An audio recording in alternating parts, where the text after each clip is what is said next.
Jika kita meneliti jauh pada hutan dan tumbuhan semula jadi di seluruh negara Malaysia, kita masih mampu untuk menyingkap kembali sejarah dan warisan alam yang kaya dengan tumbuhan serta herba untuk rawatan secara semula jadi. Bersama saya Fazli Fuad dalam pengembaraan mencari khazanah alam istimewa ini, merungkai dan mengingatkan tentang khasiat serta impak tumbuhan semula jadi dalam dunia kesihatan moden. Bersama saya dalam Solusi Alam.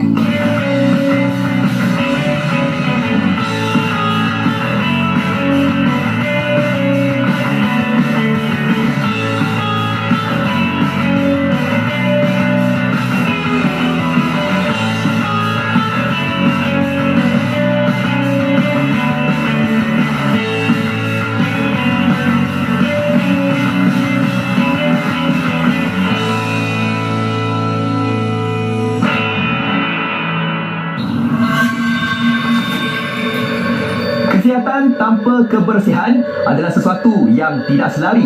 Yang sihat haruslah bersih, yang bersih pastinya akan kelihatan cantik. Tumbuhan alam semula jadi memang mempunyai ciri-ciri istimewa yang boleh membantu dalam kehidupan seharian kita. Bergantung kepada kita sama ada ingin mengkaji dan juga menilai hasil alam ini untuk kita memulihkan dan juga menjaga kesihatan diri kita. Seperti mana yang anda dapat saksikan sekarang ini, tumbuhan alam semula jadi hadir dari pelbagai rupa. Ada yang cantik, molek, unik, tapi ada juga yang pelik, namun mempunyai khasiat yang tersendiri. Bersama dengan saya Fazli Fuad untuk kita menyingkap rahsia hutan dalam program Solusi Alam. Kecantikan dan juga kebersihan diri amat penting dalam kehidupan kita. Begitu juga dengan makanan yang memerlukan hiasan hidangan, barulah nampak ianya menyelerakan. Kalau anda dapat saksikan di sini, hasil hutan membekalkan kita pelbagai sumber untuk kita rasa. Ada rasa manis, masin, pahit dan sebagainya. Itu antara ciri-ciri fizikal yang mempunyai rahsia khasiat yang tersendiri. Tumbuhan yang berkhasiat dan juga mempunyai nilai-nilai perubatan bukan sahaja terkenal di Malaysia, malahan sudah pun terkenal di seluruh dunia. Sesetengah tumbuhan mengeluarkan khasiatnya daripada pelbagai bahagian-bahagian tumbuhan. Ada yang mengeluarkan khasiatnya melalui akar, ranting, daun, buah, pucuk dan sebagainya. Jadi kita ni sebagai manusia boleh menggunakan deria penglihatan, rasa ataupun bau untuk mengenal bahagian-bahagian ini. Ianya khasiat pokok tu daripada atas sampai ke bawah kita boleh gunakan. Kita boleh gunakan keseluruhan.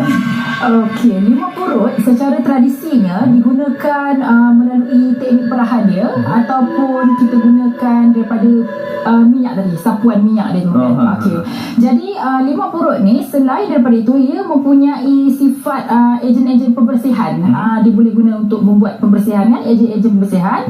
Selain daripada itu, secara tradisinya dia digunakan untuk merawat kelumur pada rambut kita. Kadang-kadang kita boleh merawat rambut yang rosak dan juga mengatasi masalah kulit. Banyak juga khasiat dia. Tambahan daripada itu, limau purut ni juga dia mempunyai satu aroma di mana dia boleh menghalau, membunuh serangga. Kadang-kadang kita masuk hutan kan, kita nak merawat daripada gigitan lintah ataupun pacat. Betul. Itulah dia. Yang tu saya selalu buat kalau pergi hutan, saya ambil limau tu letak lumur kan dekat ni. Dia memang dia boleh membantu untuk merawat gigitan-gigitan macam tu. Ciri-ciri utama limau purut ni ialah daripada buahnya, ciri buahnya.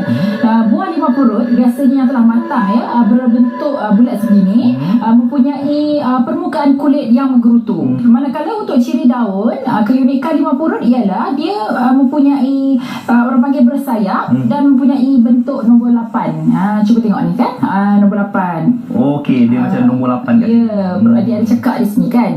Selain daripada itu, ketinggian pokok limau purut ni boleh mencapai sehingga 20 meter tingginya. Tinggi 20 meter Ya, betul. Ikut pada usia dia lah. Ikut kepada usia. Pokok ini juga senanglah untuk dibiarkan melalui kaedah-kaedah keratan, tut dan juga biji benih. Apakah nama saintifik bagi limau purut ni? Nama saintifiknya ialah Citrus hystrix. Citrus hystrix. Okey. Dia tergolong dalam famili apa ya? Rutaceae. Famili Rutaceae je. Okey, jadi kepada anda semua di luar sana tu kena tahulah perbezaan antara limau purut, limau kasturi dan juga limau nipis. Okey. Alright, terima kasih.